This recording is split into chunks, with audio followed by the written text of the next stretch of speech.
साधन गुरु कृपा जाण जीवाचे कल्याण तेने होईल. आपल्या जीवाचं कल्याण करून घ्यायचं असेल किंवा दुसऱ्याचं या ठिकाणी शिष्य आणि भक्त यांचं जर जीवाचं कल्याण करून घ्यायचं असेल तर त्यांनी ह्या कलियुगामध्ये आपण भगवंताचे नाम स्मरण भजन पूजन अशा पद्धतीने आपल्या देहाची सोडवणूक करून घ्यायची असते. गुरु माता पिता गुरुची देवता गुरु मुक्तिदाता ऐसे मानी गुरु सेवे विन जाओ नेती क्षण तेने तो प्रसन्न सद्गुरु म्हणे. जर समजा श्री गुरु दत्तात्रेयाची कृपा करून घ्यायची असेल तर त्याला कामात काम म्हण काहीतरी राम. म्हणजे आपले जे काय संसार प्रपंचाचं काम आहे ते करून सुद्धा आपल्याला परमार्थ करता येतो आणि त्याला कुठलं काही तुमच्याकडून काही मदत लागते असं काय नाही. कारण तेच स्वतः असं त्याने म्हटलेलं आहे, हमारे बगल में दो झोली है, एक में भस्म है एक में भिक्षा है, दर दर की ठोकरे खाते, घर घर माँ है घर घर बाप है. हम दरिया खोरिया में पहाड़ जंगल में रहते हैं, हमने किसी को कुछ दिया नहीं और हम किसी से कुछ मांगते भी नहीं, लेकिन हमारे पास तो वो संपत्ति है ईश्वर व्याप के भी हमारे पास संपत्ति है. इसमें से हम जो कृपा के बाद में देते हैं तो ऐसे देते हैं लेने वाला अच्छा होना हम देते रहते हैं.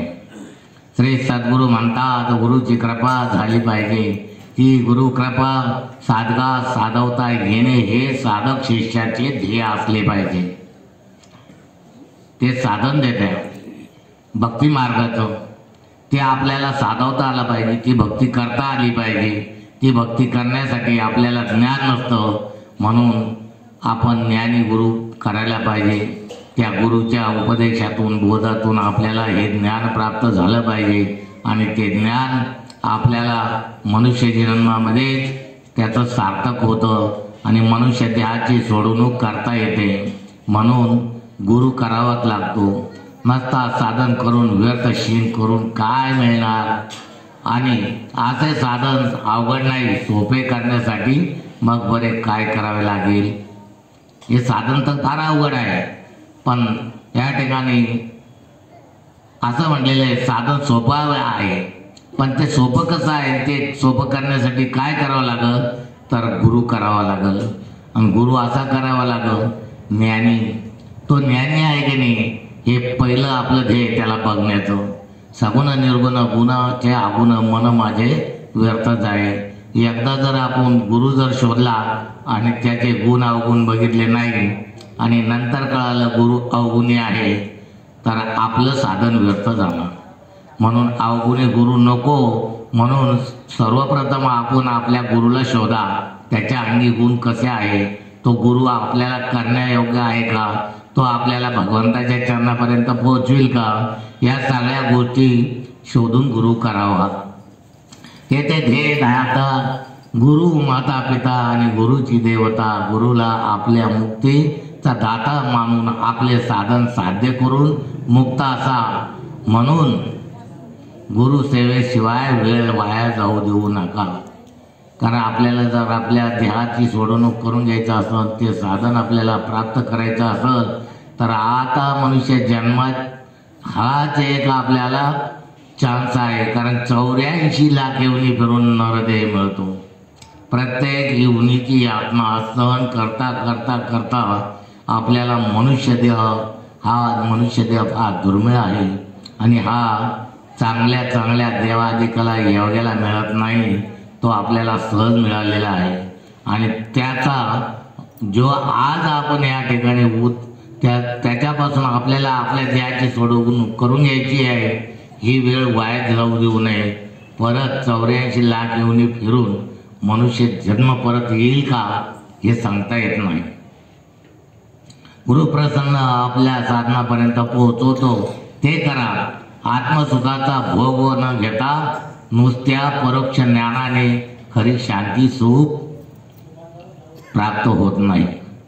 काय की आपल्याला जर समजा इथं बघा कर्मगती आहे, प्रारब्ध आहे, संचित आहे आणि याच्यातून आपल्या प्रारब्धांना संचितांना कर्मगतीना जे काही आपलं ऐश्वर्य असेल त्याचा उपभोग सुख घेऊ नका. कारण नुसतं सुख घेण्यासाठी आपला जन्म झालेला नाही. तर आपल्याला 84 लाख योनीच्या फेऱ्यामधून मुक्त होण्यासाठी आपल्याला मनुष्य जन्म मिळालेला आहे, त्याचं सार्थकच झालं पाहिजे. म्हणून आपल्याला भगवंताची सेवा करावी लागेल. शांती सुख प्राप्त होत नाही, ते हे प्राप्त होण्यासाठी ध्यानाआधी साधनच केले पाहिजे. ते संत कृपा मिळाली पाहिजे. म्हणूनच ज्ञानात ध्यानम विशंते असे भगवंते म्हटले आहे. कारण आपण या ज्ञानाच्या जोरावरच ध्यान साधना केली पाहिजे. आणि ध्यान साधना करायचं कारण उद्देश एवढाच आहे की आपल्या देहाची सोडवणूक झाली पाहिजे. कारण हा कलियुग आहे. याच्यामध्ये अनेक लोकाला साधन ध्यान भगवंत या गोष्टी माहीत नाही आणि त्या का करावा हे देखील माहीत नाही.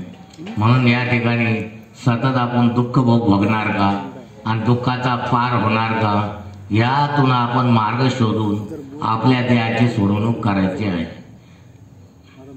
साधन न करता एरवी जे कळले पूर्णपणे अज्ञानी असतात असे श्री संत तुकाराम महाराज म्हणतात. ज्याला साधन कळालं नाही ते अज्ञानी आहे.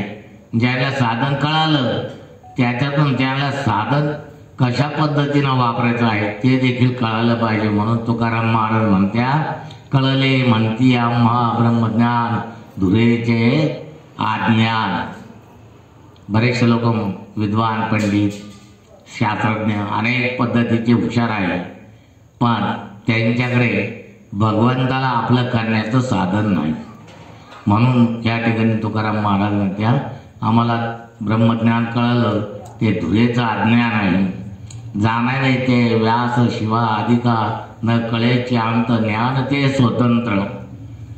देवाधिकाला महादेवासारखे आणि शिवा म्हणजे व्यासासारखे ऋषी आणि शिवासारखे भगवंत अशाला देखील हे जे ज्ञान आहे हे कळालं नाही भगवंताला आपलं करण्याचं, असं तुकाराम महाराज म्हणतात. म्हणून हे ज्ञान स्वतंत्रच आहे. हरिरूप व्रती रूप ज्ञाना भुलले सकळ राहिले वेगळे अनादि जे तुका म्हणे हरी अंशरूप झाला. हरी म्हणजे विष्णू परमात्मा हा अंश रूप झालेला आहे, नटलेला आहे.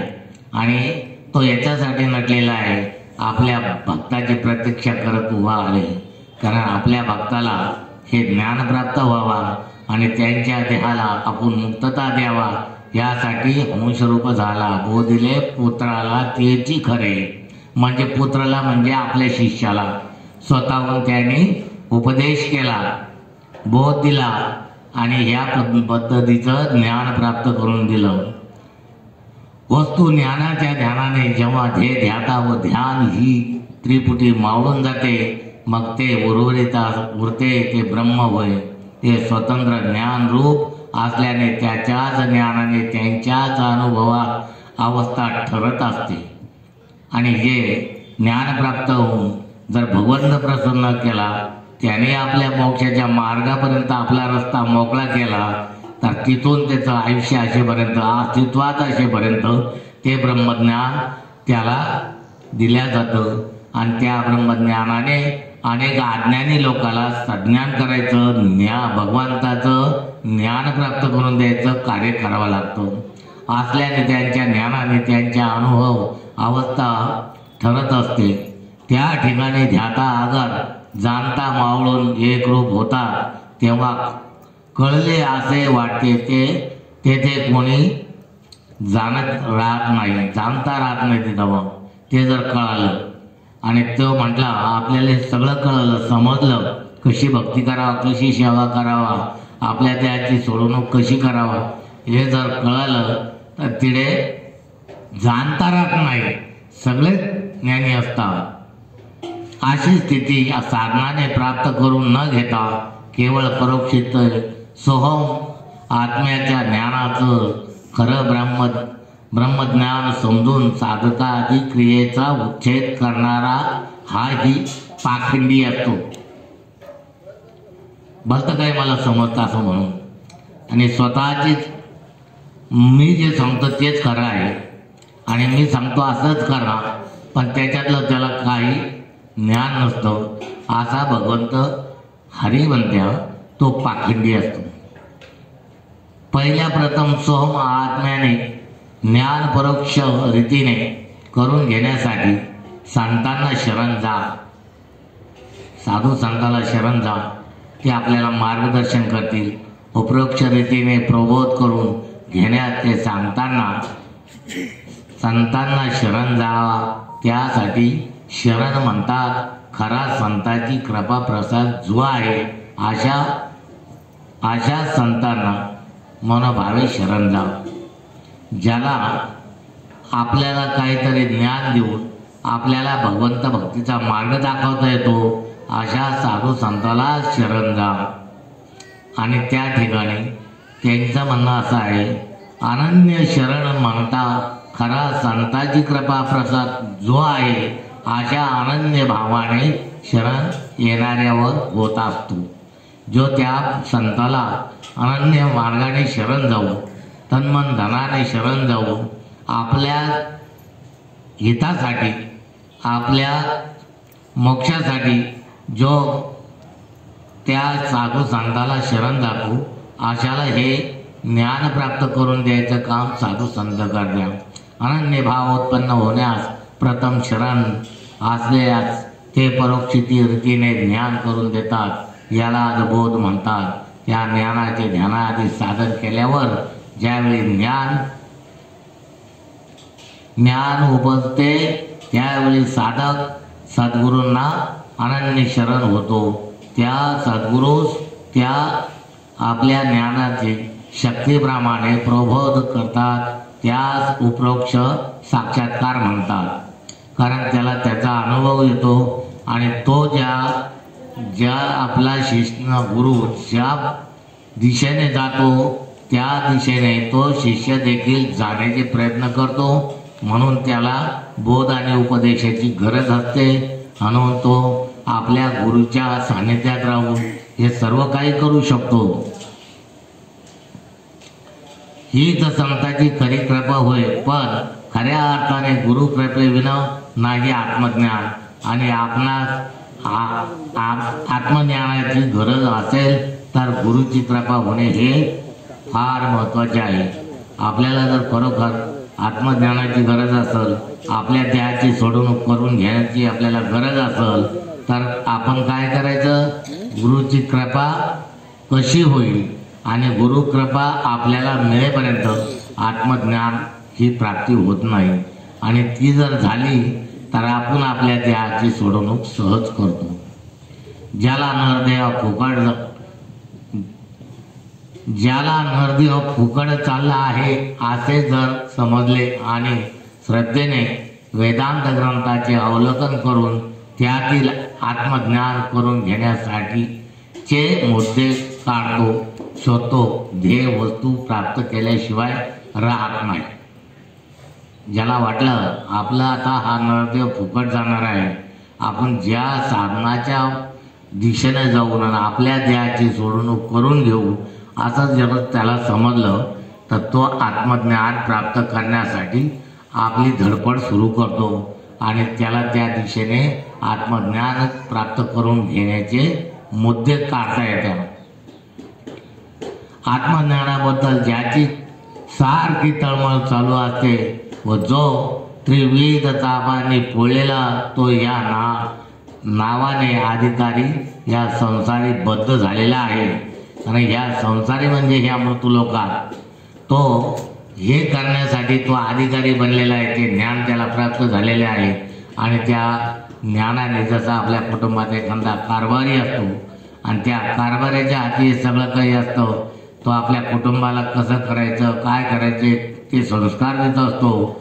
त्याच पद्धतीचा गुरु आपल्या शिष्यांना हे अधिकाराने कसं करायचं हे सांगत असतो. तोच अधिकारी होतो जो अतिशय अज्ञानी व जो अतिशय ज्ञानी. म्हणजे दोघात फरक काय आहे, जर एखादा ज्ञानी असेल आणि एखादा अज्ञानी असेल तर त्याच्यामध्ये फरक काय, तर दोघात काही फरक नाही उरत. म्हणून ज्ञानी आणि अज्ञानी यांच्यात फरक नाही, तो सारखाच आहे मला वाटते. कारण अज्ञानापुढे कोणतेच चालत नाही.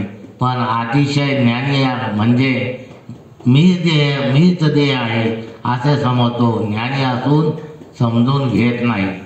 मग दोन्हीत फरकच काही नाही. कारण त्याच्याकडे ज्ञान असल्यामुळं त्याला ज्ञानाचा गर्व झालेला असतो आणि त्या गर्वाच्या जोरावर तो कोणाचीच बाजू दिशा ऐकून घेत नाही. कोणाच्याच बोलण्यावर तो लक्ष देत नाही. कारण त्याच्या डोक्यामध्ये एकच असतो की मी ज्ञानी आहे आणि समाजाला अज्ञानाला कळत नाही. म्हणून तो संघर्ष करतो. त्याच पद्धतीचा अज्ञानी हा जाणून बुजून आडमुठच असतो. त्याला काही माहीतच नसतं. म्हणून तो सतत म्हणतो मी म्हणलो हेच बरोबर आहे, मी करतो हेच बरोबर आहे. हे समोरच्याला काही कळत नाही. अशा पद्धतीचा त्याचा विरोध असतो ज्ञानी लोकाला. आणि ज्ञानामध्ये जेव्हा ज्ञानी असेल त्याला अहंकार गर्व अशा गोष्टी त्याच्या अंगी जर असेल तो ज्ञानी असून सुद्धा अज्ञानच आहे. म्हणून दोघांमध्ये फरक नाही. कारण एवढंच सांगायचं आहे या ठिकाणी ज्ञानी आणि अज्ञानी यातूनच आपल्याला मृत्यूदेह लोकांमध्ये जन्माला येऊ जे साधवायचं आहे साधन ते साधवता येत नाही. म्हणून या दोघाला सोडून आपल्या देहाची सोडवणूक कशी होईल असे आपण समजुतीने या गोष्टी भगवंताच्या सानिध्यात राहून करावा तेव्हा आपल्या देहाची सोडवणूक होते. जो अज्ञानी त्याला अधिकारी म्हणता येत नाही. जो ब्रह्मज्ञानी निमग्न झालेला आहे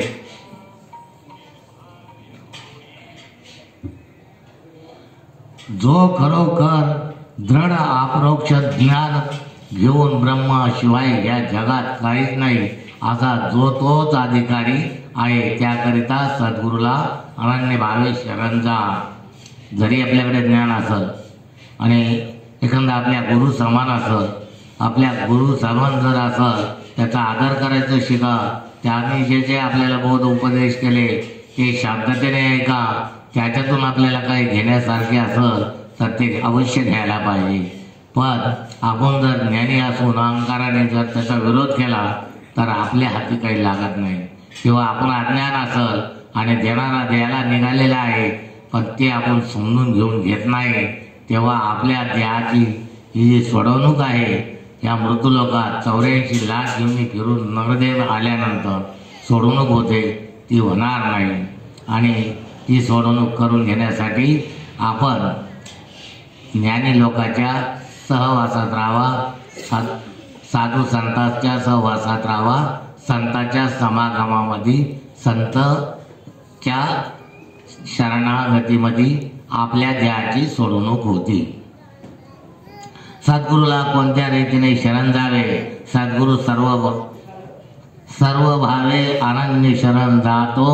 याचा वाचा मना जीव भाव अर्पण करून सद्गुरूच्या सहवासात अति चिकाटीने व दृढ भाव ठेवून कारण सद्गुरूची सेवा त्यांच्या इच्छेप्रमाणे केल्यानंतर जर आपल्याला आपलं हित करून घ्यायचं असेल तर आपण तन्मन धनाने श्रद्धेने आपण ज्याला मानतो ज्ञानी आहे अशाला गुरु करतो त्या गुरुला शरण जा आणि तो शरण गेल्यावर आपल्या देहाची सोडवणूक करून घेईल असं श्री गुरु दत्तात्रेय त्यांच्या या लेखनातून स्फूर्त करतात.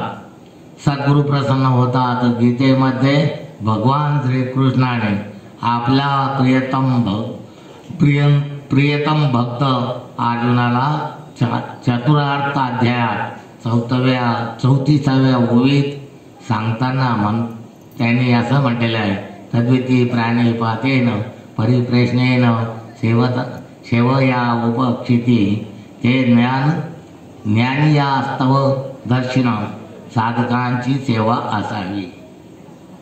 आणि अर्जुनाला जसा श्रीकृष्णाने उपदेश केला त्याच पद्धतीने ज्ञानीगुरु आपल्या शिष्य आणि भक्तांना बोध आणि उपदेश करतात. आणि तो बोध उपदेश जर मनोभावे जर घेतला तर आपल्याला मनुष्य जन्माला आल्याचं सार्थक होईल. मुळात असा आहे मनुष्य जन्म हा आपल्याला 84 लाख योनी भरून मिळालेला आहे. पण आपल्याला तो मिळाला हे समजलंच नाही.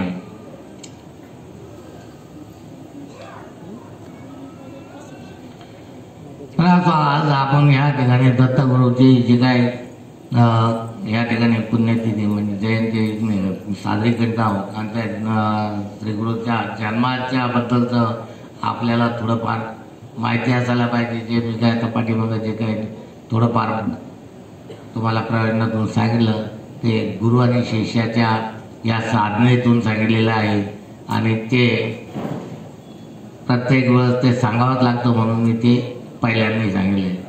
आता या ठिकाणी असं म्हणलेले गुरुत्रयमूर्ती जन्म अवतार महोत्सव त्यांचा हा उत्सव आहे. श्री गुरु त्रिमूर्ती दत्तात्रेय जन्म हेमंत ऋतू मार्गशीर्ष शुक्ल पक्ष इंदुवासर साध्य योग रोहिणी नक्षत्र चतुर्दशी पर पौर्णिमा अमृत वेळ साधून अवहेळ आडवेळ ती लक्षून न जाणवता कवनाला घन अविनाशम पूर्ण प्रगटे असा श्री गुरु दत्तात्रेयाचा जन्म उत्सव आज आपण साजरा करीत आहोत. कारण शनिवार रविवार ही पौर्णिमा 2 असल्यामुळं आज आपण त्याचा हा उत्सव म्हणजे आतापर्यंत आमच्याकडे असलेले दुसरे संस्थेतले कार्यक्रम ते पूर्ण करून आज ह्या ठिकाणी हा कार्यक्रम सादर करण्यासाठी आपण इथं सर्व मंडळी जमलो आहोत. आश्रमात पूर्ण सिंहाचळ पर्वताने दत्त उत्सवाचा सोहळा अनुभव ही कथा आपण कधीतरी ऐकली का? दत्त जन्मानंतर आत्री ऋषीच्या आश्रमात अनेक ऋषी पत्न्या येणे जाणे वाढले. कारण काय तर त्या ठिकाणी दत्तात्रेयांचा जन्मोत्सव करायचा होता. ऋषी गणांनी बाळाचे जन्म लग्न शोधले, ग्रह पाहिले. रात्री येऊन ऋषी पाठ करू लागले. ओंकाराची खून गुरुपुत्रा घे ऐकून आधी होता शून्यकार तेथे जन्मला ओंकार मूळ माया तेथे आली 3 पुत्र प्रसरी तोची जाण त्रिगुण रजतम सत्व जाण म्हणजे 3 मुलं म्हणजे दुर्वास ऋषीला सर्वप्रथम अनुसयाने जन्म दिला. त्यानंतर बाळ दत्तात्रेयाला दुसऱ्या जन्म दिला आणि तिसरं चंद्राला म्हणजे ब्रह्मा विष्णू आणि महेश या तिन्हीचे नावं दुर्वास दत्तात्रेय आणि चंद्र असे ठेवण्यात आले. आणि ही आज या ठिकाणी मार्गशीर्ष शुक्ल पक्षामध्ये हिंदू समस्त योग साधून रोहिणी नक्षत्रात चतुर्दशी पर पौर्णिमेला श्री दत्तात्रेयाचा जन्मोत्सव आपण साजरा करतो. तो ह्या पौर्णिमेला जन्म झालेला. आत्माराम सांगे कोण 5 आणि त्या 3 पुत्राला प्रवसलेली ती माता अनुसया तोच जाणा त्रिगुण रजतम आणि सत्व. रजगुण हा अहंकारी असतो, रजगुण हा राजस्वी आणि तमगुण अहंकारी असतो. सत्वगुण हा धार्मिक सात्विक शांततेने निर्माण होतो आणि म्हणून श्री गुरु दत्तात्रेय सत्वगुणाने जन्मावतार घेतात.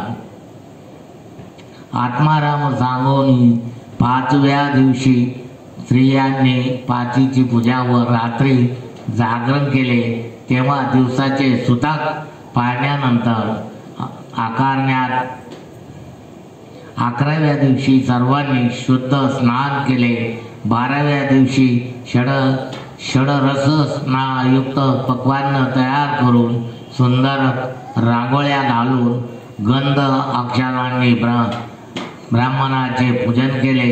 सर्वांचे भोजन दान दक्षिणा सर्वांना न्यायस्कर केला. त्यानंतर सर्व ऋषी पत्न्यांचे भोजन झाले. नंतर अनुसया मातेने ऋषी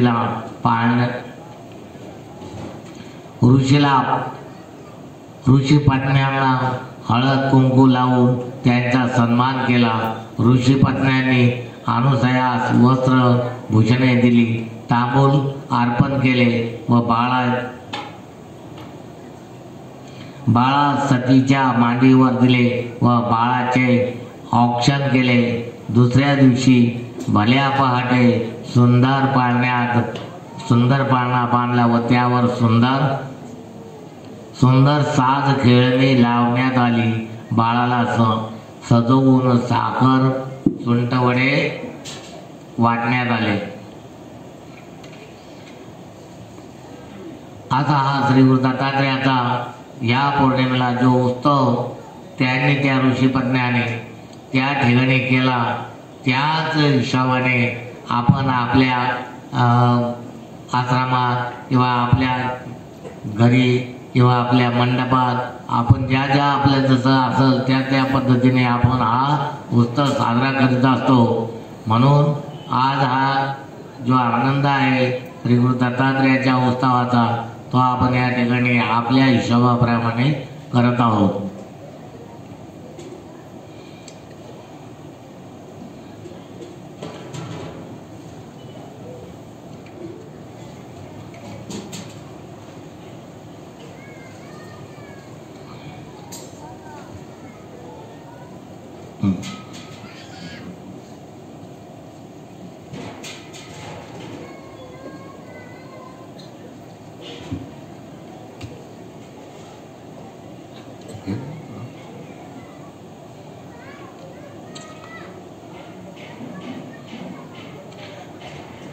वातावरणात हा नमस्कार सोहळा पार पडला.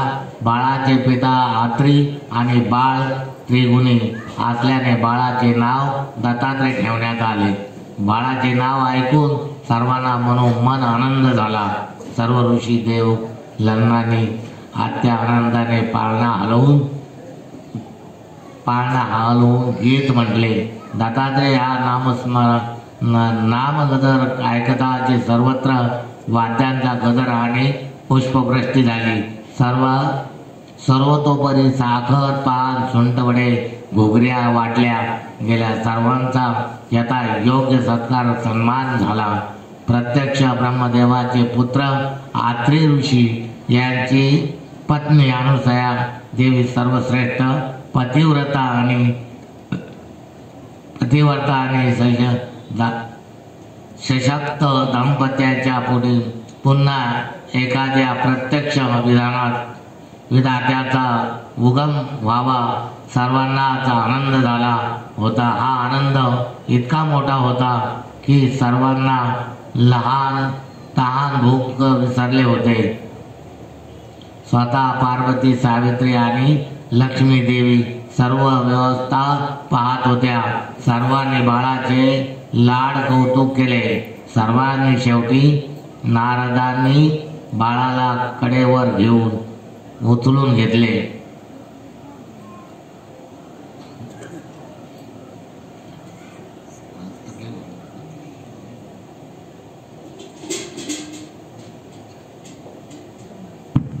दिगंबरा दिगंबरा श्रीपाद वल्लभ दिगंबरा दिगंबरा दिगंबरा श्रीपाद वल्लभ दिगंबरा श्रीपाद वल्लभ दिगंबरा श्रीपाद वल्लभ दिगंबरा दिगंबरा दिगंबरा श्रीपाद वल्लभ दिगंबरा दिगंबरा दिगंबरा श्रीपाद वल्लभ दिगंबरा ब्रह्मा विष्णु महेश्वरा विष्णु महेश्वरा श्रीपाद वल्लभ दिगंबरा श्रीपाद वल्लभ दिगंबरा दिगंबरा दिगंबरा श्रीपाद वल्लभ दिगंबरा दिगंबरा दिगंबरा श्रीपाद वल्लभ दिगंबरा श्रीपाद वल्लभ दिगंबरा वल्लभ दिगंबरा.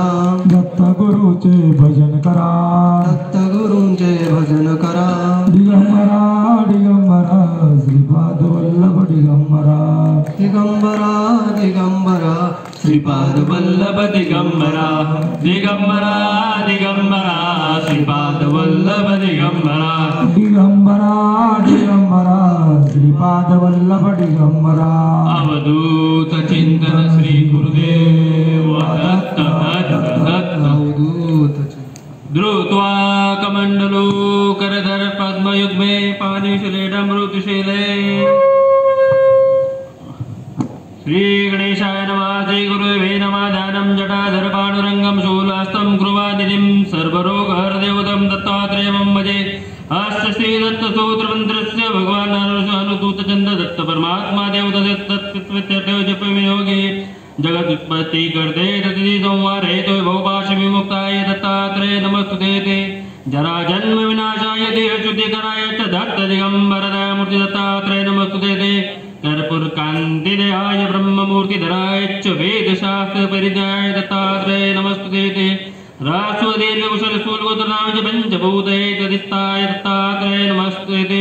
औंधा ब्रह्मा मध्ये विष्णु वरन्ते देव सदाशिव मूर्ति ते दत्तात्रेय नमस्ते नमस्ते नमस्ते। अवधूत चिंतन श्री गुरुदेव दत्त दत्त दत्त ब्रह्मानंदं परम सुखदं केवलं ज्ञानमूर्तिं द्वन्द्वातीतं गगनसदृशं तत्त्वमस्यादिलक्ष्मी एकं नित्यं विमलमचलं सर्वदेशाक्षिभूतं भावातीतं त्रिगुणरहितं सद्गुरुं नमामि। अवधूत चिंतन श्री गुरुदेव दत्त दत्त दत्त। ओम चैतन्य नवनाथ महाराज की जय। ओम चैतन्य श्री गुरुदेव दत्त दत्त। ओम चैतन्य श्री गुरुदेव दत्त दत्त।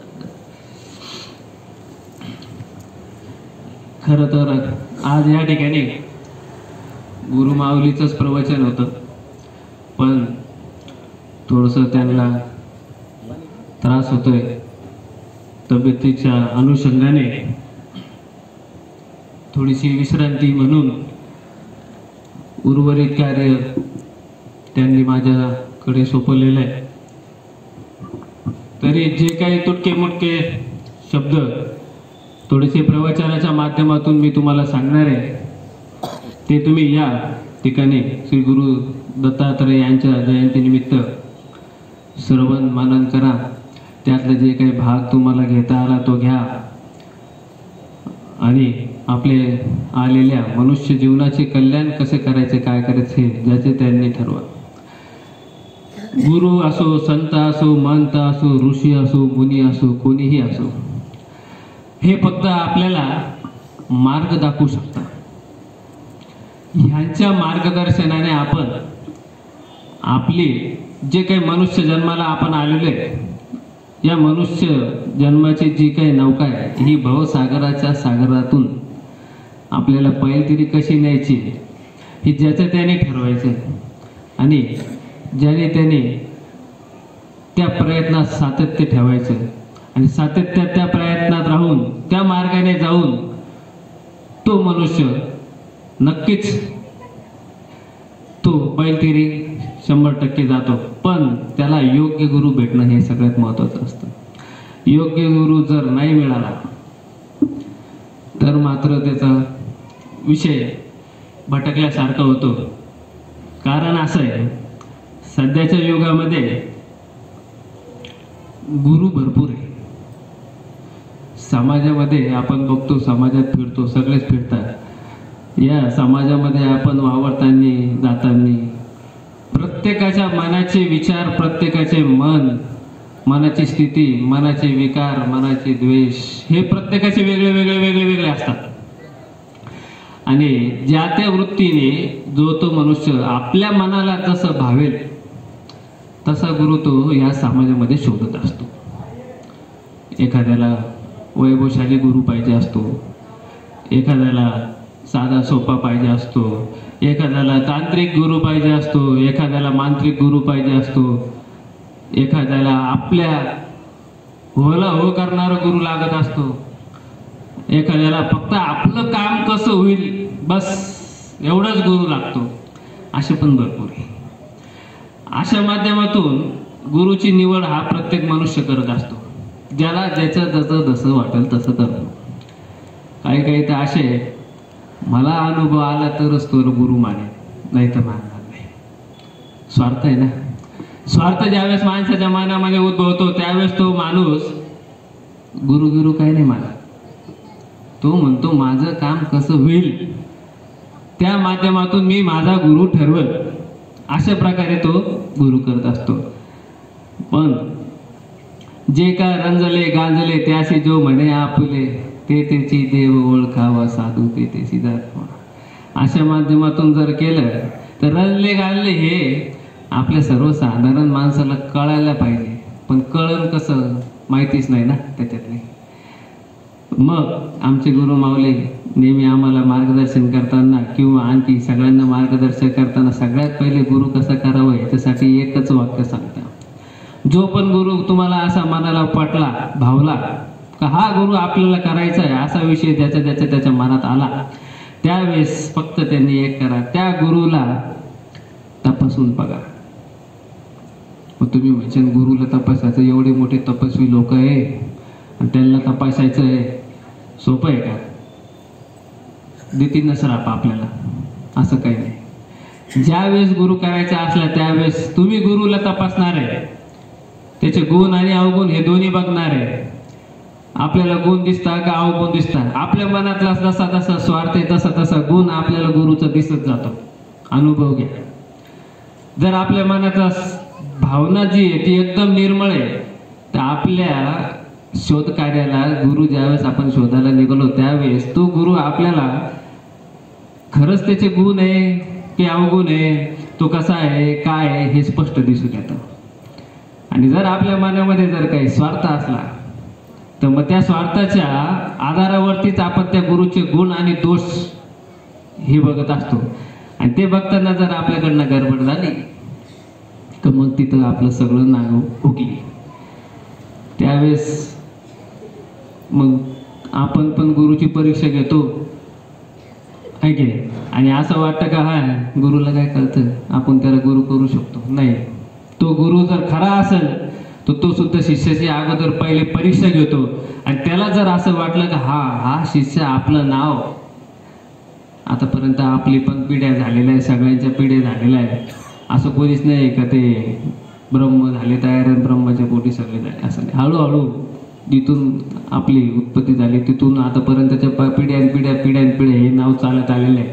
आणि त्या अनुषंगाने गुरु शिष्य परंपरा सुद्धा आदिनाथ गुरु सकळ सिद्धांचा मच्छिंद्र तयाचा मुख्य शिष्य मच्छिंद्राने बोध गोरक्षाशी केला गोरक्ष ओळा गैनी प्रसादे निवृत्ती दातर ज्ञान सार साधसू.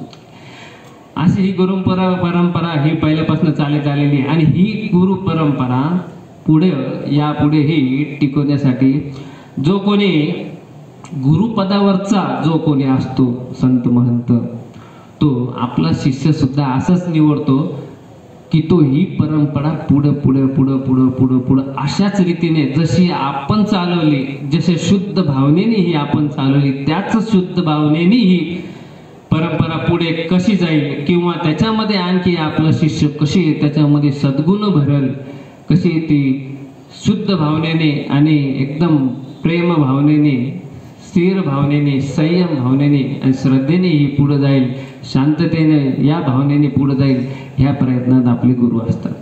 त्याच्यामुळे गुरु करताना आपण तर गुरुची परीक्षा घेणार आहे, त्याला दोष नाही. कधी? गुरु करण्याच्या अगोदर. गुरु करण्याच्या अगोदर तुम्ही त्या गुरुचे गुण अवगुण पूर्ण तपासून पहा, तुम्हाला दोष नाही, शास्त्र सांगतं. पण एकदा गुरु केला मग तो कसा असो, केला म्हणजे केला, त्याच्या चरणावरती ज्यावेळेस आपण पूर्ण आत्मसमर्पण करतो त्यावेळेस त्या गुरुच्या बद्दलची पूर्ण काय असो त्याचे फक्त गुणच आपण बघावं. त्याचे दोष बघण्याचा अधिकार आपल्याला कुणालाच नाही, एकालाही नाही. कधी? ज्यावेळेस आपण त्यांना गुरु मानलं त्याच्यानंतर. मग तो कसा असो, ती चूक आपली ह्या जन्मात झाली समजून घ्यायचं. आपलं जे काही प्रारब्ध आहे ह्या अनुषंगाने आपल्याला आपले गुरु भेटले, ते कसे असो त्या अनुषंगाने पुढे गेलं. समजा एखादी स्त्रीचं ज्यावेळेस ती माहेरी असते, लग्नाच्या अगोदरची गोष्ट सांगतो, त्यावेळेस ती खेळते बागडते, जसं तिच्या मनात येईल तसं राहते वगैरे, सगळं करते.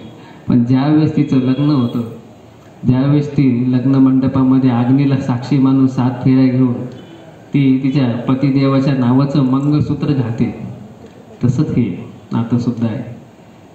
ज्यावेळेस शिष्य गुरु आपला जो काय आहे त्याच्या सानिध्यात जातो, त्याला आपला गुरु करतो, म्हणजे त्या गुरुच्या नावाचं मंगळसूत्रच आपल्या गाळ्यामध्ये घालतो. मग शास्त्राने काय सांगितलेलं आहे, एका स्त्रीचं सगळ्यात मोठं जे काही धर्म असेल तो फक्त पतिसेवा, एकनिष्ठ पतिसेवा हाच तिचा धर्म आहे. कसा असू दे तिची सेवा फक्त तेवढीच. तसंच शिष्याची पण सेवा एकच, त्याचा गुरु आणि त्याचा गुरु. कारण की ज्यावेळेस शिष्य गुरुच्या चरणावरती आपला माथा ठेवतो त्यावेळेस तो असा विषय घेतो की हा देह जाओ अथवा राहो, हा तुझा आहे, हा तुला मी अर्पण केलेला आहे आणि या चरणावरती मी तुझ्या मस्तक ठेवलेले आहे, म्हणजे या चरणातून निघालेली ज्ञानगंगा माझ्या मस्तकावर धारण करण्याची शक्ती मला तुझ्याकडून द्या, एवढीच त्याची विनंती असली पाहिजे. तोच खरा शिष्य असतो. आणि या अनुषंगाने जो आपला गुरु करेल, माझा अनुभव सांगतो, दुसऱ्याचा अनुभव मला काही माहिती नाही, मी दुसऱ्याच्या अनुभवात काही जात नाही.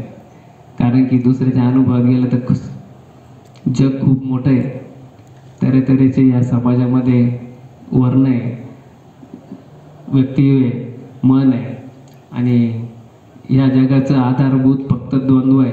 ह्या दोन तत्वावरच हे जग चालतं. खरं खऱ्याला बाजू, खोटं तिखटला आंबट, अशा प्रकारे जे काही या दोनच बाजू, या द्वंद्वाच्या आतीत जाण्याचा विचार जो करतो तो सद्गुरूला पूर्णतः शरण जाऊन त्या मार्गावरती जातो.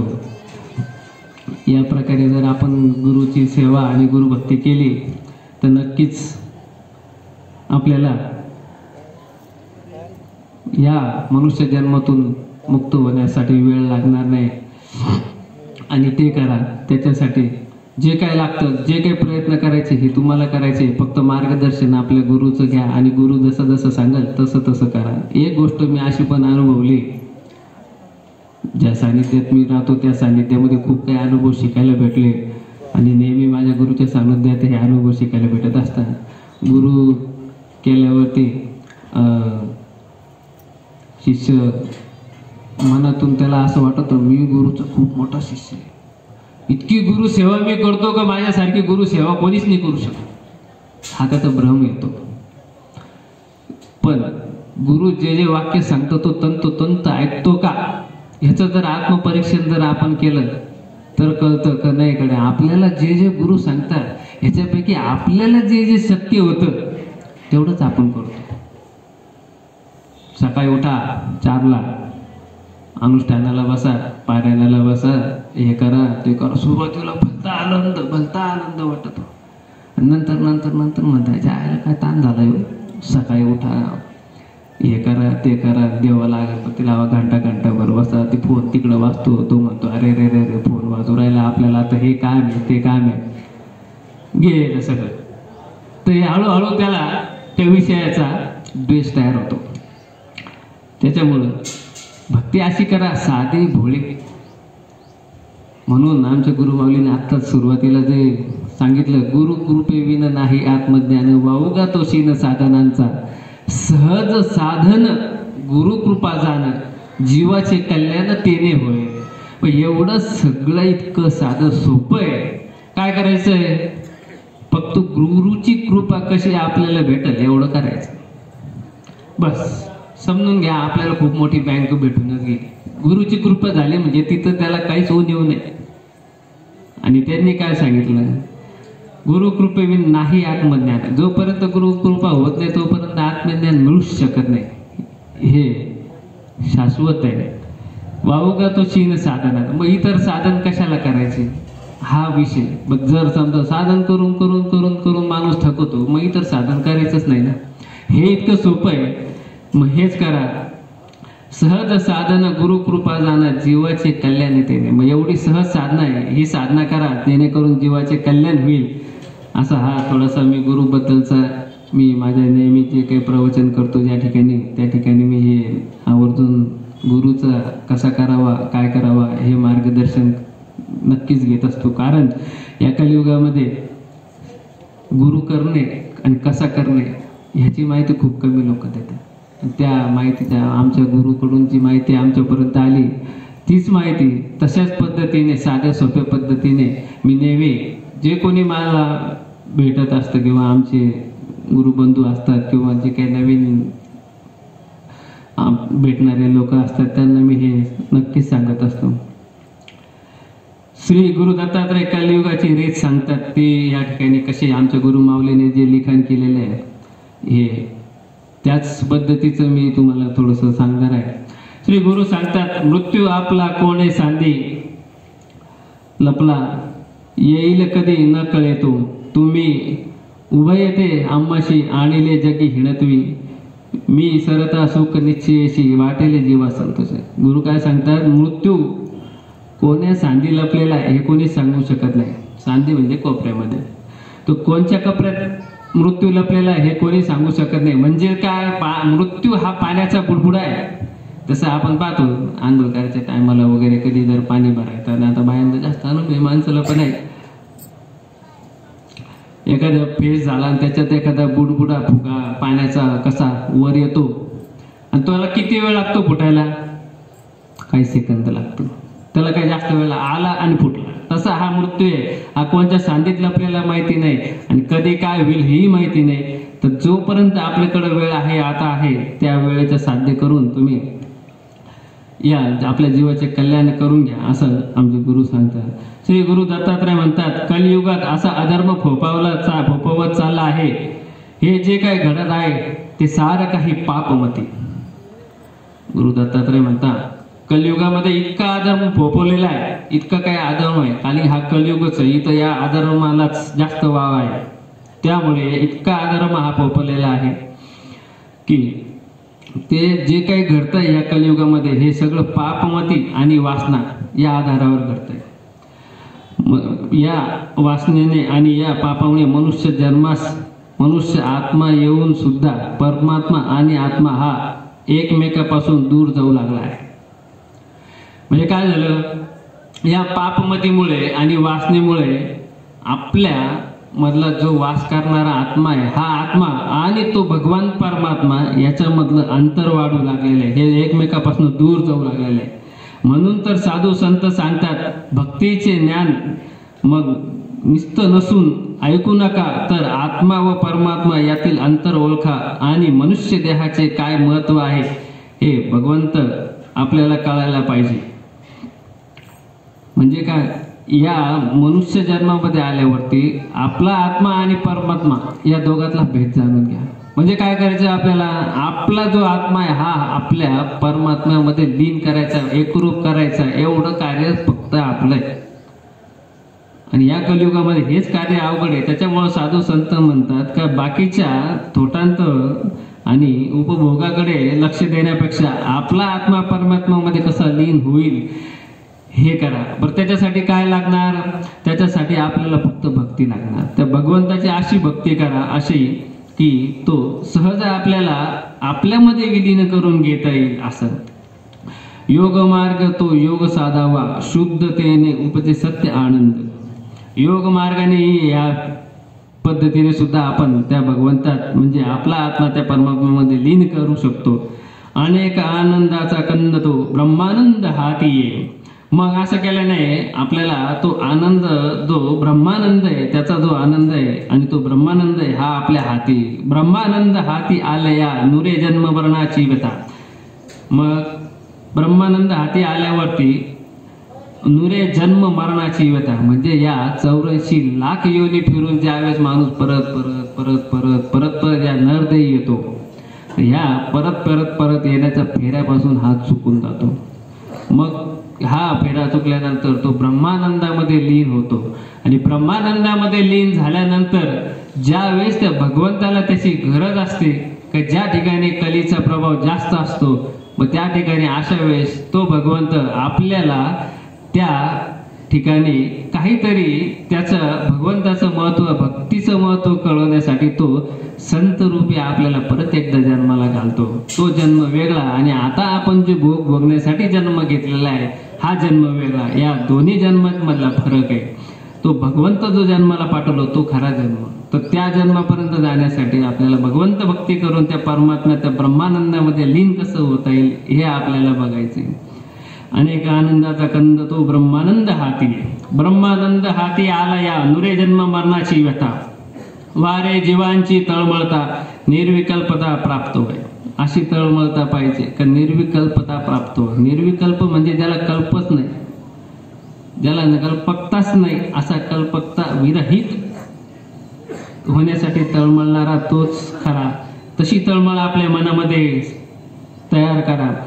यासाठी विनय होऊनी माते लागे तुझ्या चरणी, प्राती तसे जोडोनी पाणी स्वहित साधावा. म्हणजे गुरु दत्तात्रय आपल्या मातेच्या चरणी लागले की ही तुझ्या चरणी लागलेलं आहे, कारण की मला हे स्वहित साधायचंय. हो शाश्वत नाही या देहाचे, कारण की हा देह शाश्वत नाही, या देहाचं काही शाश्वतता नाही. शाश्वत तो फक्त भगवंत आहे आणि त्याच्यासाठी आपल्याला हे करायचं आहे. त्यात नाही हे उपयाचे सर्व देह माझी नीच, खांदे काळाचे शेवट. रवांदे काळाचे शेवट. आपल्याला काळ घेऊनच जाणार आहे, त्याच्यामुळे या देहाचं तर काही खरं राहणारच नाही. हे तर जग जाहीरच आहे. फक्त आपल्याला मान्यता नाही की आपण अमरच आहे, हाच विषय आपल्या डोक्यात नेहमी राहतो का आपण इतके दिवस जगणार आहे, इतके दिवस जगणार आहे. आपले पोरांची लग्न पाहू, पोरांची लग्न पाहू, त्यांच्या पोरांचे लग्न पाहू, एक मधले झाले दुसरा चढू, दुसरा झाला का चौथा चढू, आणखी 2-3 एकर विकत घेऊ, परत शिल्लक त्याने मोठी गाडी घेतली, आपण त्याच्यापेक्षा थोडीशी मोठी घेऊ. याच्यामध्येच आपलं आयुष्य तळमळत असतं. तर ही तळमळ सोडा आणि त्या भगवंताला आवडण्याची, त्या भगवंतापर्यंत जाण्याची तळमळ, म्हणजे आत्मा हा परमात्मात लीन कसा होईल, ब्रह्मानंदी लीन कसा होईल, याची तळमळ आपल्या अंगी बाळगा. श्री गुरु दत्तात्रय या ओवीतून देखील आपल्या आईला देखील उपदेश करतात. श्री गुरु दत्तात्रयांनी आपल्या आईला सुद्धा उपदेश केला. हा काय केला? आपण मनुष्य आत्मा म्हणून घेऊन जन्मास आलो, पण कशासाठी जन्म घेऊन आपल्या जन्माचा उद्देश हे देखील समजणे गरजेचे आहे. आपण मनुष्य जन्माला का आलो, ह्या जन्म कशासाठी मिळाला, आता ह्या विषयाचाच विषय मी सांगतो तुम्हाला. आपण सगळेजण या ठिकाणी जे जमलो, त्यांनी आपल्या मनाला 3 प्रश्न करायचे. एक, आपण मनुष्य जन्माला का आलो, आणि आपण जे काही 70 वर्ष, 80 वर्ष, 50 वर्ष, 60 वर्ष, 100 वर्ष, कुणाला 150 वर्ष जगायचं वाटलं तर त्यांनी 150 वर्ष, एवढं 150 वर्ष काय करायचंय, आणि ज्यावेळेस आपला मृत्यू होणार, हे सगळ्यांचं होणारच, त्याला काही दुजाभाव नाही. तर मृत्यू झाल्यानंतर आपण नेमकं जाणार कुठे, ह्याचं चिंतन आणि मनन करा, आणि ह्या प्रश्नाचं उत्तर शोधण्याचे सगळ्यांनी प्रयत्न करा. म्हणजे आपल्याला त्या प्रश्नाचे उत्तर ज्या ज्या दिवशी मिळेल त्या दिवशी आपलं बरंच काही कल्याण होईल. सुख दुःखाचे भोग 84 योग योनी भोग. जेव्हा मनुष्य जन्म येतो तेव्हापासून, म्हणजे मातेच्या गर्भात असल्याचे दुःख, माता प्रसूत झाल्यावर, मुलास जन्म घातल्यावर, त्या आपल्या कर्म भोग, यातना, नशिबी भोग, प्रारब्ध भोग, संचित हे सारे भोग, दुःख भोगून त्यातून सुख, समाधान, असमाधान असणे व अथवा मानणे किंवा न मानणे गेल्या आयुष्यापर्यंत असते. इथं काय सांगितलं, ज्यावेळेस एखादा गर्भ मातेच्या उदरी असतो तो 9 महिने 9 दिवस असतो. मग एखाद्या स्त्रीला ज्यावेळेस आपला असा आनंद होतो, अरे हा आपल्या गर्भामध्ये काहीतरी बाळ आहे, तिचा आनंद काय असतो तिचं तिलाच माहिती, ती माता आहे, बरोबर की नाही. पण तो जो गर्भ हळूहळू हळूहळू वाढतो, 4 महिन्याचा होतो, त्यावेळेस 3 महिन्याचं झाल्यानंतर त्याच्यामध्ये चैतन्य तयार होतं. म्हणजे तो भगवान परमात्मा त्याला आपलं या कोणत्या तरी जन्मातून एखाद्याचं समजा 84 लाख योनी, बरोबर की नाही, 84 लाख योनीपैकी 83,99,999 योनी फिरून तो मनुष्य जन्माला येणार आहे. ते चैतन्य त्याच्यात तो संचरित करतो त्या मातेच्या गर्भामध्ये. त्या मातेच्या गर्भामध्ये ते चैतन्य खेळू लागतं, माताला खूप आनंद होतो, तिचे ते संस्कार चालू होतात बाळावरती. मग 9 महिने 9 दिवस, पण 9 महिने चैतन्य ज्यावेळेस त्या गर्भात येतं त्यावेळेस त्या बाळाची जी काही इच्छा असते मनाची इच्छा असते ती काय असते? तो बाळ म्हणतो, अरे देवा, तू हे काय केलं? मला या गर्भामध्ये टाकलं, या गर्भामध्ये इतकं काही दुःख आहे, याच्यामध्ये मळ आहे, मूत्र आहे, रक्त आहे, वर्ण आहे, पाणीच पाणी, मला श्वास घ्यायला सुद्धा या ठिकाणी जागा नाही. ह्या नरक यातना ह्या मला आता इथं इतक्या दिवस भोगावं लागतंय. मग तो हळूहळू दररोज अशी यातना करत करत करत करत 9 महिने येतात. 9 महिने 9 दिवस भरतोय आणि 9 महिने 9 दिवस ज्यावेळेस भरता त्यावेळेस बघा काय होतं. आताच्या या युगामध्ये डॉक्टर लोकांचं फार महत्त्व आहे. डॉक्टर की खूप श्रेष्ठ ठरले गेलेली आहे. ह्या अगोदर काही डॉक्टर गिक्टर नव्हते असे. नाकाचा स्पेशलिस्ट वेगळा, नखाचा वेगळा, काय केसाचा वेगळा, आणखी बऱ्याच गोष्टीचं वेगळा वेगळा, असं काही पहिले नव्हतं. पहिले एकच होता, तो सगळं काही बघत होता. आता या गोष्टी सायन्स वाढलं त्याच्यामुळे ह्या वाढलं. मग 9 महिने 9 दिवस त्या बाळाला श्वास घ्यायला जागा नाही. त्याच्यात पूर्ण पाणी भरलेलं आहे त्या गर्भामध्ये आणि तो शी करतो का सू करतो हेही माहिती नाही. आणि दिवस भरत आले का ते म्हण नाही बाळाने शिकली शिदरच करावं लागत, तशी शेवत नाही. बाळाचं उलटच झालं, त्याची शेवत नाही. सोनोग्राफी केली, कित्येक ते आमच्याकडे इतके प्रकरण येतात दरवेळेस. आमच्या गुरुमाऊलीच्या अनुभवात सोबत राहून बरेच काही अनुभव शिकायला भेटले. त्या अनुभवातून हे गोष्ट आहे. हा मुद्दा वेगळा आहे. आपला म्हणणं असं आहे, तो गर्भ 9 महिने इतकी तळमळ करतो त्या भगवंताला, मरणाची यातना करतो का अरे देवा हे तू काय केलं? या गर्भवासनेमध्ये माझा जीव इतका गुदमरतोय की ह्याच्यातून मला तू सोडव. मग तो भगवंत म्हणतो ठीक आहे मी सोडवतो, पण तू सोडवल्यानंतर काय करशील ते सांग. तो म्हणतो काय नाही, सोडवल्यावरती मी फक्त तुझीच आणि तुझीच भक्ती करेन, बाकी कोणाचीच मी भक्ती करणार नाही. ही यातना तो भगवंताला करतो आणि तो भगवंत ज्यावेळेस विचारतो त्यावेळेस तो स्वीकार करतो. मग 9 महिने 9 दिवस होता. मग बघा स्त्री ज्यावेळेस प्रसूत होते त्यावेळेस बाळाचं ब्रह्मरंध्र बाहेर येतं सुरुवात. मग ज्यावेळेस त्याच्या टाळूला या कलीचा या मायेचा वारा लागतो आणि तो ज्यावेळेस बाहेर येतो मग आपण म्हणतो अरे बाळ रडू लागलं बरं का. नाही तो बा डॉक्टर लोक बाळ रडलं नाही तर त्याला फटके मारते. अरे बाळ कसं काय रडलं नाही, हाय का नाही आहे, बरोबर की नाही. रडणं म्हणजे काय, तो त्या भगवान परमात्म्याला या वारं लागल्यावरती म्हणलो कवा कवा कवा, म्हणजे तो भगवान म्हणतो अरे तू आता तर आला माझं नामस्मरण करायला. मग तो भगवंताला सांगतो कवा आलो, कवा म्हटलो होतो मी असं मी तुझं नाव म्हणल, हे करल ते करल.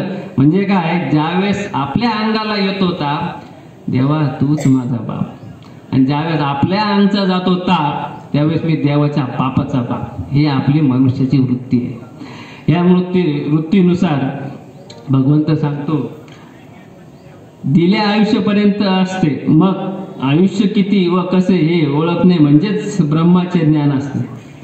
आला तोच प्रश्न, आपलं आयुष्य किती हे आपल्याला माहित नाही, ते ओळखता आपल्याला यायला पाहिजे. म्हणजे कसं, जे साधू संत असतात त्यांना आपला मृत्यू कधी होणार आहे हे त्यांना माहिती असतं, ती त्याची तयारी अगोदर करतात. कोणचे साधू संत जे आता बराच वेळ होणार आहे पण मी थोडक्यात सांगतो. 4 अवस्था असतात. तुरी सुषुप्ती सगळ्यात पहिले, मग नंतर ब्रह्मरंध्र, मग तुरी अवस्था आणि नंतर शेवट नीलनयन अवस्था. या अवस्थेतून ज्यावेळेस जो पुढं जातो खरा साधू तोच हे जाणतो का आपला मृत्यू इतक्या अवस्था या दिवशी होणार, त्याच्या 8 दिवस अगोदरच तो तयारी करतो.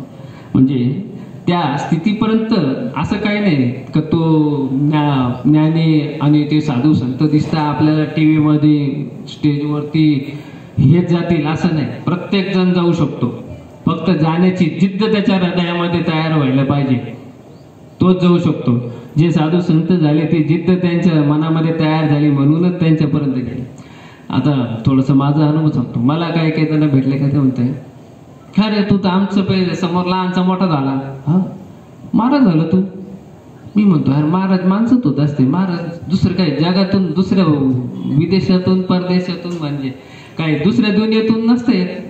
जे काही मातेचे उत्र तो तयार होते आपल्या सोबत राहतात हेच लोक होत असतात. महाराज म्हणजे भगवंताची सेवा करणारा फक्त एवढाच असतो.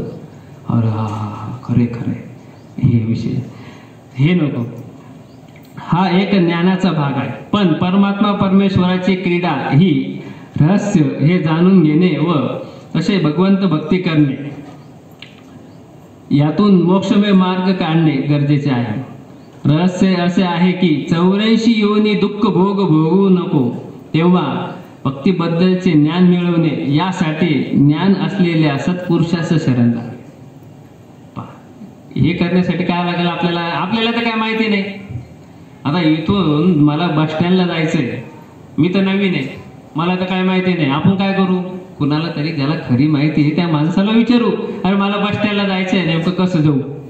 आणि एखाद्या समोरच्या माणसाला विचारायला गेलो आणि त्यालाही बस स्टँड माहिती नाही, पण तो खोडीचा आहे. अरे या आपल्याला गाठला गाडा, याला आपण गठू. चांगले कपडे गिपडे भरभरी दिसू राहिले, बरं चांगलं दिसू लागला. आपल्याला काही नाही, आपण उपाशी जाऊ, याला मस्त हॉटेलमध्ये जेवण घेऊन घालू, काय त्याच्याकडून जेवण घेऊ, हे करू ते करू, जे काही मनातला स्वार्थ आहे तो माणूस तुम्हाला बस स्टँड पर्यंत कधीच मार्ग दाखवणार नाही. तो इकडे तिकडेच भटकू शकतो.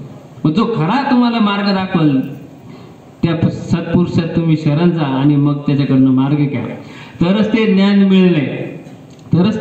मिळेल की गर्भवासाची सुटका कशी होईल. इतकी सेवा भक्ती करण्यास मिळेल म्हणजे मोक्ष किंवा त्वपद, अशितपद, तपद असे मिळेल. म्हणजे काय होईल? हे भक्ती मार्गावरती भक्ती करत असताना इथं काही बक्षीस बिक्षीस नाही भेटत. हा आपण लय काही केलं तर आता इथं खूप तुमचं स्वागत होईल, जंगी होईल, हे होईल ते होईल, हे नाही. खऱ्या मार्गावरती चालणारा जो काही असतो त्या मार्गावरती तो भगवंत त्या खऱ्या भक्ताला त्याच्या अशिपद त्वपद ह्या पदावरती नेऊन ठेवतो. त्याच्या याच्यामध्ये भगवंताच्या याच्यात ह्या कलियुगाच्या पदामध्ये नाही. कलियुगाचे पद तुम्हाला सगळ्याला माहिती, मला काही सांगायची गरज नाही. भक्ती कशी करावी यासाठी सर्वप्रथम पंच इंद्रियावर ताबा ठेवणे गरजेचे असते. बघा आता भक्ती कशी करावी हा इथून सुरुवात आहे. भक्ती करताना पंच इंद्रिय जे आपल्या आहे त्या पंच इंद्रियावर ताबा ठेवावा लागतो. मगच गुरु दीक्षा मिळते. तरच गुरु बोध व उपदेश करतात. म्हणजे बघा गुरु बोध आणि उपदेश पण केव्हा करतात? तो शिष्य आपल्या पंचेंद्रियावर ताबा ठेवतो की नाही ठेवतो हे बघतात आणि त्यानुसारच ते त्याला आपला बोध व उपदेश देतात. ही श्री गुरु दत्त आपल्या आईस बोध उपदेश करतात. ते पुढे म्हणतात ते महत्वाचे आहे. ते ऐका. अनेक जीव देह असती ते मेलिया त्याचे उपयोग होती, किती म्हणून सांगू त्यांची ख्याती निवडून या. इतके आता किती कुत्रे आहे, मांजरी आहे, पशु पक्षी आहे, खेचर आहे, मनचर आहे, जलचर आहे की नाही. या पशु पक्षी जे यांचे प्रत्येकाचे उपयोग होतात. पुढे सांगतो मी आणखी. पशु जीता करिता कामे, कोणी राहू निधी रिकामे, मेलिया उपयोग याची चरमे.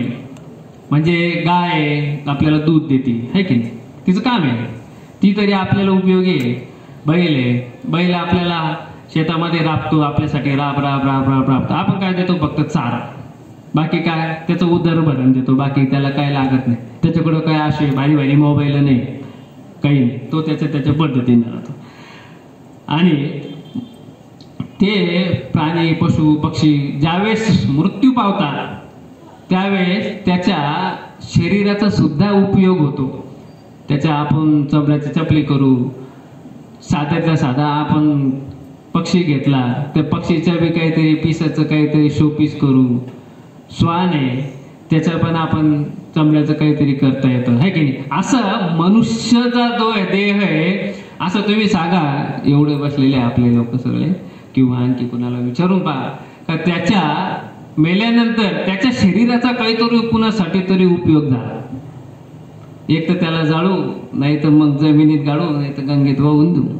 म्हणजे त्याचाही काही म्हणजे इतका मनुष्य असा आहे की त्याच्या शरीराचा सुद्धा उपयोग होत नाही. बाकीचे प्राणी तरी बरे का त्यांच्या शरीराचा काही ना काही उपयोग होतो. पूछे वारती वन गायीचे पशु पक्षीचे वस्तू नाना, सर्व माझी नीच सुकरण, तेही बक्षिती कित्येक नर, मेलिया दंत सुंदर, पूछे अपार केशांचे. जो सुकर आहे म्हणजे डुक्कर आहे तो किती नरक खातो, आपल्याला तर त्याचा सगळ्यात जास्त किळस येतो, बरोबर आहे की नाही? पण तो मेल्यावर सुद्धा तो त्याच्या शरीराचा उपयोग देऊन जातो.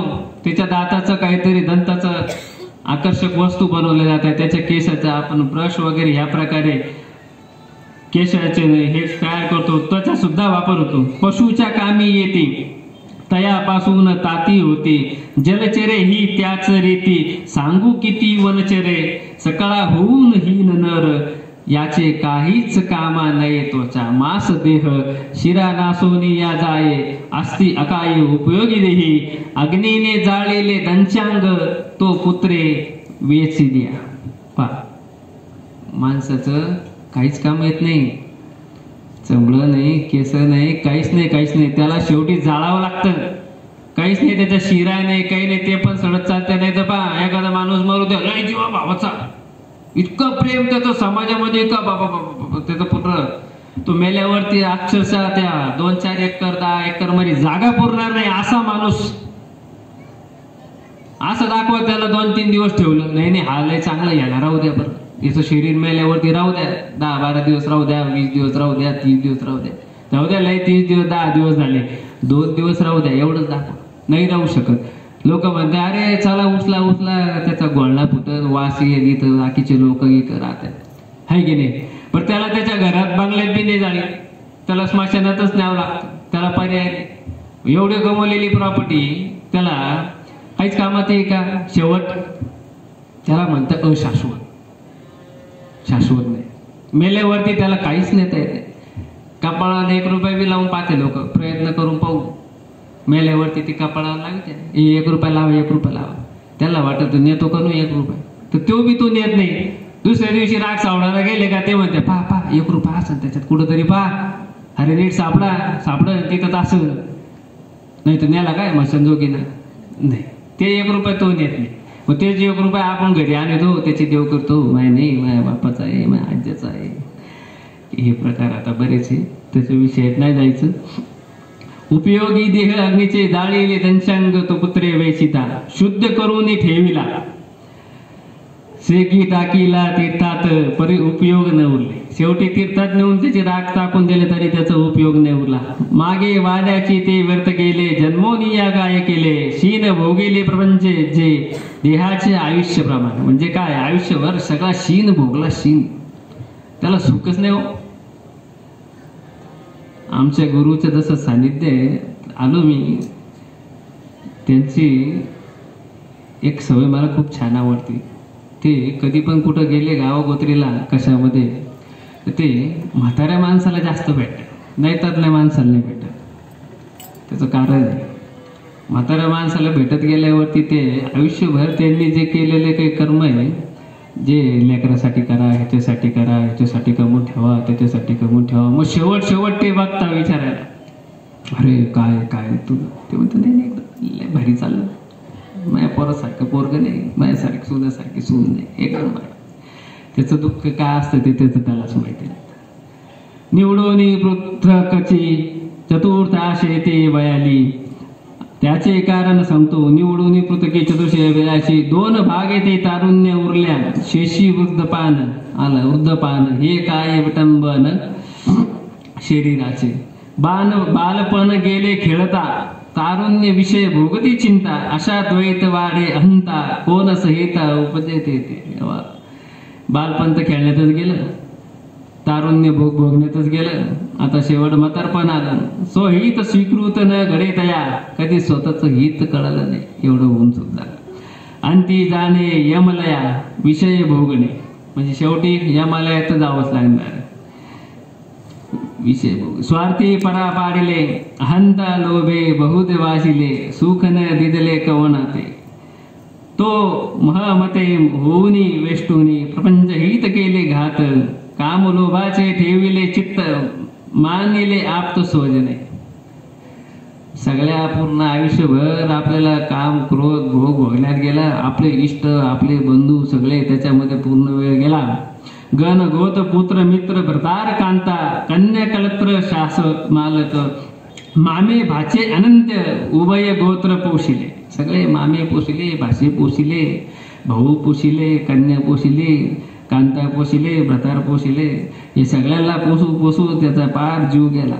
जो वरी भाग्याची दैवगती तव वरी हाजी हाजी म्हणती, मोहे मवदी फौलोनी खाती सुख भोगी ती सर्व गुण. म्हणजे काय, जोपर्यंत त्याच्या हातात सत्ता आहे, पैसा आहे, वर्चस्व आहे, तोपर्यंत त्याला ताता, मामा, काका, दादा काय त्याला पद देतील ते भरोसा नाही. जोपर्यंत त्याच्या हातात सत्ता आहे तोपर्यंत. सत्ता गेली काय त्याला काय, तात्याला काय कळतं, तात्या बसले तिकडं, त्यांना तर फार आम्हाला फार इटून पटाळू लागलं. जोपर्यंत त्याच्या हातात सत्ता आहे, तात्यासारखा माणूस नाही. इलेक्शन झालं त्याच्यात जोपर्यंत निवडणूक होत नाही तोपर्यंत धूम. निवडणूक झाली का तुम्ही कोण आणि आम्ही कोण. जे भाग्य ओग सरे ते यात्रा आगवी सोसरे, कित्येक धरुणी पैसे ती आसरे देते घरसे तोडूनी. आणि ती येता हीनपण मग सर्वदी देती लोटून, कामा येते आप्तजन वांछिती मरण कधी. शेवट काय त्याची अवस्था होती, सगळे त्याला हीनत्व देतात, मग सर्व देती लोटून, मग ते त्याला हळूहळू लोटत चालतात. कामा येते आप्तजन असं त्याला वाटत, पण वांछिती मरण कधी, अरे कधी जाते हे असं त्याला वाटतं. लोभ मोहे गुंतवणी प्राणी मेला, लौकिक मोठे रडे पाळा. ज्यावेळेस तो मरतो त्यावेळेस मग रडायला सगळे राहतात. लई बारी होता, कसा होता, त्याचे गुण, अरे बाबा तिथे रडणं तर काय विशेष नाही, ऐका तुम्ही, तुम्हाला माहिती आहे. मग ते त्याचे पूर्ण गुण घेऊन आपल्याला काय काय त्याने मदत केली, सगळे नाही बी केली तरी त्याला बळजबरी डोळ्यात पाणी आणून आणू म्हणतात, सांगतात. प्राणी देते म्हणून भोगा ऐसे शास्त्र देह देवनी करिता, नाना परी येते वांचिती अशी पत्री ओळवती, कुंभी पाकी चवळती डोळे फोडीती, काम मुखी तप्त स्तंभे बोधुनी. वरी नग्न करो शस्त्रे करीती छेदन, छाये तीक्ष्ण चरण अवत शिक्ष्ण तोषोनी मुखी देती. प्राणी होत असे कासावीत जीवी मात्री त्रास, सोडविण्या पाहे वास. मग परत त्याला 16 आश्रमातून जाताना नरक यातना ज्यावेळेस तो त्या यमद्वारापर्यंत यमसदनापर्यंत जातो, त्यावेळेस 16व्या आश्रमामध्ये त्याच्या आत्माला तो चित्रगुप्तला बोलायला जातो. मग चित्रगुप्तला बोलल्यानंतर त्याच्या पाप पुण्याचा हिशोब होतो. पाप पुण्याचा ज्यावेळेस हिशोब होतो त्यावेळेस त्याला पुण्य केलं असेल तर त्याला वैल तरी नदीचं पार करण्यासाठी त्याला मदत केल्या जाते. जर नाही केलं असेल तर ज्या जसं प्रवृत्तीने ज्या पद्धतीने त्यांनी पाप केलेला असेल त्या पापाच्या हिशोबाने त्याचे डोळे फोडले जातात, त्याला मरणाच्या यातना दिल्या जातात. न तयास मुक्ती करी किती सोसू ही जाचणी, न दिसे निर्वाणी कोणी मद. मग त्यावेळेस आपल्याला आपला भाऊ सोडवित नाही ना, आपल्याला कोणी आपले आप्त सोयरे सज्जन माता पिता कोणी सोडवत नाही. विटंबनी ते वाळूनी परी दया नाही कोणा, त्यावेळेस कोणाला दया येते. घाली ती नेऊनी काढी ती पिळून तिळापरी, त्यावेळेस पार तिळातून जसं तेल काढतात तसं आपल्या पूर्ण जन्माचा हिशोब घेऊन आपल्याला पिळू ते काढत असतात.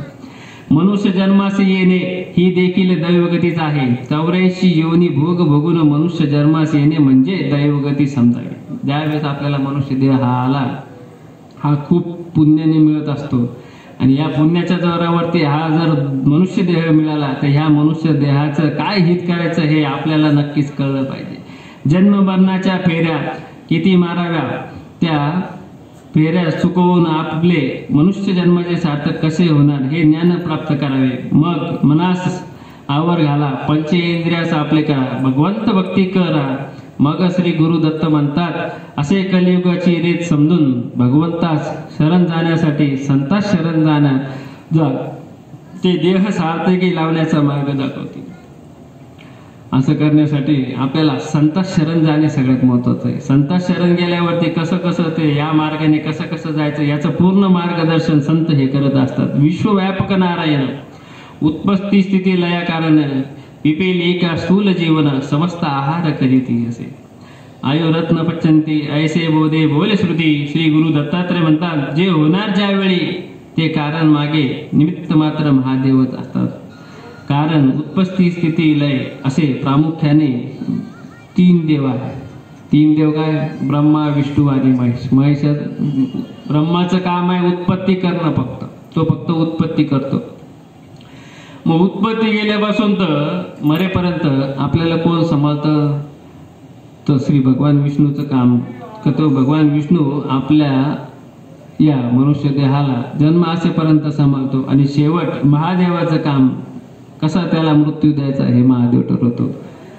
आणि महादेवाचाच सेवक हा यम, तो शेवटी त्या मनुष्याला मृत्यूच्या दारामध्ये घेऊन जातो. दिगंबरा दिगंबरा श्रीपाद वल्लभ दिगंबरा, दिगंबरा दिगंबरा श्रीपाद वल्लभ दिगंबरा, दिगंबरा दिगंबरा श्रीपाद वल्लभ दिगंबरा, दिगंबरा दिगंबरा श्रीपाद वल्लभ दिगंबरा. अवधूत चिंतन श्री गुरुदेव दत्त दत्त. बोला पुंडलिक विठ्ठल श्री ज्ञानेश्वर तुकाराम पंढरीनाथ महाराज की जय. बोला नवनाथ महाराज की जय. ओम चैतन्य बडसिद्ध नागेशनाथ महाराज की जय. अवधूत चिंतन श्री गुरुदेव दत्त दत्त दत्त. झालेली या शिकांची सेवा माझ्या श्री गुरुच्या चरणावरती अर्पण करतो. आणि या ठिकाणी बराच वेळ झाला, प्रवचन आटोपतो घेतो.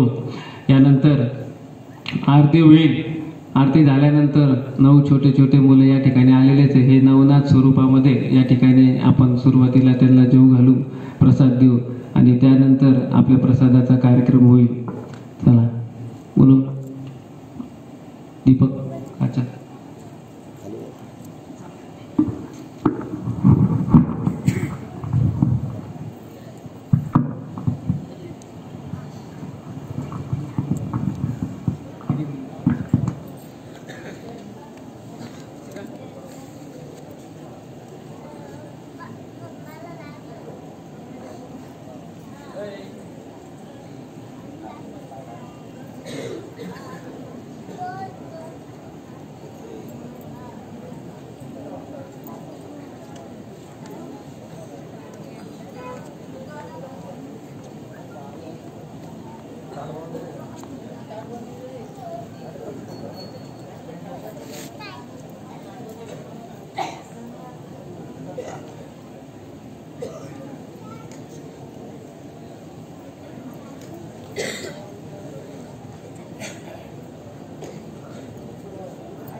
उशीर आले म्हणून मागं बसले.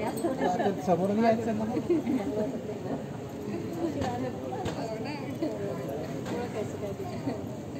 आपलं सीट रिझर्वेशन आहे.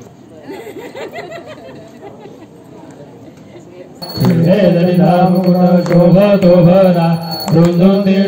रे चरणी गागरिया. जय देव जय मंगलमूर्ती हो शिवाजमूर्ती.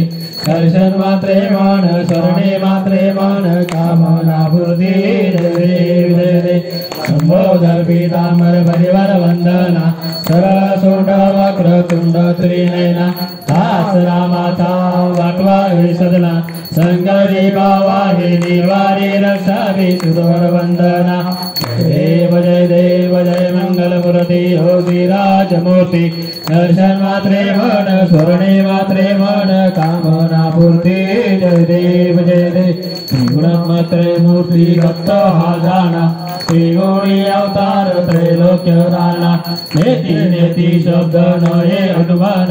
श्रीवर गुणिजन योगी समाधीर ध्याना जय देव जय श्री गुरुदत्ता ओ स्वामी अवधूता हर देव वाई तारली भवचिंता जय देव सर्वाय अभ्यंतरी तू एक दत्त अभाग्यासी कैसी गळही मात तोराही परली देते कैसा हेत जन्मावरणाचा पुरलासी अंत जय देव जय श्री गुरुदत्ता ओ स्वामी अवधूता आरती वारी तारली भवचिंता जय देव दत्त योनिया उभा टाकला साष्टांगी प्रणिपात केला प्रसन्न होऊन आशीर्वाद दिला जन्म मरणाचा फेरा चुकविला जय देव जय श्री गुरुदत्ता ओ स्वामी अवधूता आरती वारी तारली भवचिंता जय देव दत्त दत्त ऐसे लागले जान हर पाले मन गाले उन्मन हेतू फनाची झाली उळवान एका जनार्दने श्रीवत्त जान जय देव जय श्री गुरुदत्ता ओ स्वामी अवधूता आरती वारी तारली भवचिंता जय देव दुर्गे दुर्गट भारी तुझे संसारी अनाथनाथे अंबे करुणा विस्तारी वारी वारी जन्म मरणाचे वारी हारी पडलो आता संकट नेवारी जय देवी जय महिषासुरवरणी अवदैत्यासुरवरणी सुरवरेश्वर वदे तारक संजीवनी जय देव तुझे नाही सारी सर्वले परंतु ना बोलवे काही सारी विवाद परिता पडलो प्रभाही तेसु भक्ता लागी तेसु दासा लागी पाव शिलवलाई जय देवी जय महिषासुरवरणी अवदैत्यासुरवरणी सुरवरेश्वर वदे तारक संजीवनी जय देवी प्रसन्न वदने प्रसन्न होसी दाता होसी निद्राक्षा क्लेशापासून सोडी दुःखापासून सोडी भवपाशा अंबे तुझ वाचून गुण विलाशा नरहर कल्लिंदाला पद पंकजलेशा जय देवी जय महिषासुरवरणी अवदैत्यासुरवरणी सुरवरेश्वर वदे तारक संजीवनी जय देव करी मध्ये अवतार नवनारायणाचा केला से उतार अवघ्याचा गावी नामो मार्ग ब्रह्मविद्येचा भक्तीला महिमा वर्मसिद्धेचा जय देव नवनाथा आरती ओ वाळू भावाती ओ वाळू श्री गुरुदत्ता जय देव मध्ये पासून जन्मले मच्छिंद्रनाथ गोरक्ष जन्मले गौरी भस्मात आगे गुंडा जन्मले जालीधरनाथ काली भाऊपती कर्णाथ जय देव जय नवनाथा आरती हो वाळू भावाती हो वाळू श्री गुरुदत्ता जय देव जन्मले नाथ भरतारी देवनाथ भारी सौरंगी स्नान कृष्णेच्या तीरी वर्षित धननाथ सती जय देव नवनाथा आरती ओ वाळू भावाती ओ वाळू श्री गुरुदत्ता जय देव चरणापासून जन्मले चरपटीनाथ गर्भाची उत्पत्ती भगीरनाथ कैदेव भीचंद अर्भंगीनाथ श्रीराजा जन्माले भोगीनाथ जय देव जय श्री नवनाथ आरती ओ वाळू भावाती ओ वाळू श्री गुरुदत्ता जय देव ऐसे नवनारायण नवोतारी सामने विद्येपासून प्रकट झाले बालकृष्ण कृपे होविले गणेशनाथ माने ब्रह्मसनातने जय देव जय नवनाथा आरती ओ वाळू भावाती ओ वाळू श्री गुरुदत्ता जय देव मणिमाळा विषयकंठा श्रीवाळा नामन्य सुंदर मंतकी बाळा तो न्याय दुर्गुणा जय देव जय श्री शंकरा ओ स्वामी शंकरा आराम देव वाळू बाबा देव वाळू शंकर गोकरा जय देव सर्व भोळाने विशाला पार्वती शंकरा कंटाळेला ऐसा शंकर गोपे उमारला जय देव जय श्री शंकरा ओ स्वामी शंकरा आराम देव वाळू बाबा देव वाळू शंकर गोकरा जय देव देवी दत्त सागर मंतर भैले समाजे औषध उठले सुमाने भाषण गेले शिळगणाम प्रसिद्ध झाले जय देव जय श्री शंकरा ओ स्वामी शंकरा आराम देव वाळू बाबा देव वाळू शंकर गोकरा जय देव जगदंबर पडगर सुंदर बसणारी संचालन सुखारी कोणीचे बिंद वाचे उच्चारी अंतारी जय देव जय श्री शंकरा ओ स्वामी शंकरा आरा देव वाळू बाबा देव वाळू शंकर गोकरा जय देव पूर्णगौरम गौरवकारम संसार सारम भुजेन्द्रहारम सदा वसंतं विद्यारविन्दे भवं भवानी सत्यं नमामि बालासमानं कृपासकाय कृपासमाय विघ्नेश्वराय दिगंबराय च दिगंबराय नमः शिवाय हरे दुर्गांगना वन्दे पाहिलं रूप तुझे पूजन भावे वाणी नमः नमः तुमेव माता पिता तुमेव बंधु सखा तुमेव विद्या सर्वं तुमेव सर्वं मम देव हरे नवाचारं सिद्धियाराधुरात्मनावा प्रकृतिस्वभाव सर्वज्ञं षडात्मरस्मै नारायणादि समर्पयामि अच्युतं केशवं रामनारायणं कृष्णदामोदरं वासुदेवं श्रीधरं माधवं गोपिकावल्लभं जानकीनायकं रामचन्द्रं भजे हरे राम राम राम हरे हरे हरे कृष्ण कृष्ण कृष्ण हरे हरे राम राम हरे हरे हरे कृष्ण कृष्ण कृष्ण हरे हरे दिगंबरा दिगंबरा श्रीपाद वल्लभ दिगंबरा दिगंबरा दिगंबरा श्रीपाद वल्लभ दिगंबरा दिगंबरा दिगंबरा श्रीपाद वल्लभ दिगंबरा ब्रह्मा विष्णु महेश्वरा दत्त गुरूंचे भजन करा